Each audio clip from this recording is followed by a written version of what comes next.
Hi, Cree Matlock with the Power Coalition for Equity and Justice. Thank you for the opportunity to speak today in opposition of House Bill 445.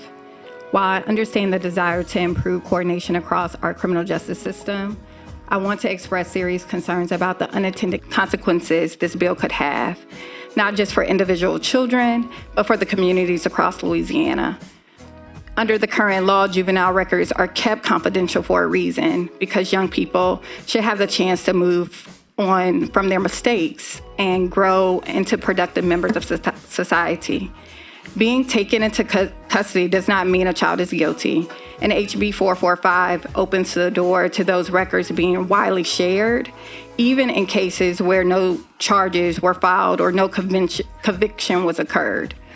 This bill will also allow juvenile information to be included in a statewide criminal database with no clear safeguards, as mentioned earlier, no clear process for correcting errors, and no clear limits on who can access that information. Let's be honest, once the information is in the system, it is nearly impossible to walk it back.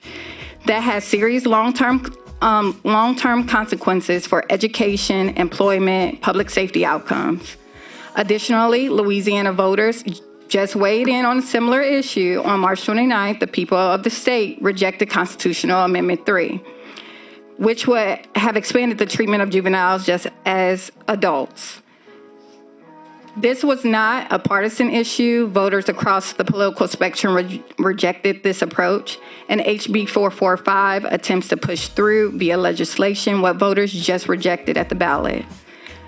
Let's also remember that the vast majority of youth who enter the juvenile system aren't committing violent crimes.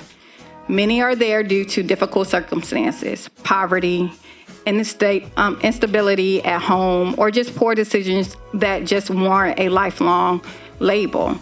The juvenile justice statute is clear that it offers rehabilitation and not punishment, and this bill certainly feels like punishment and not rehabilitation. If we want safer communities and better outcomes, we need to be careful about how we use government systems. Sweeping more young people into long-term tracking and data sharing without checks and balances is not the solution.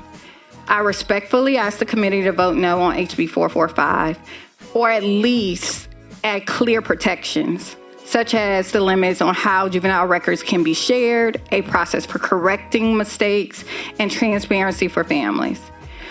We all want a fair and effective justice system. Let's make sure it reflects accountability, common sense, and the will of the people. Thank you.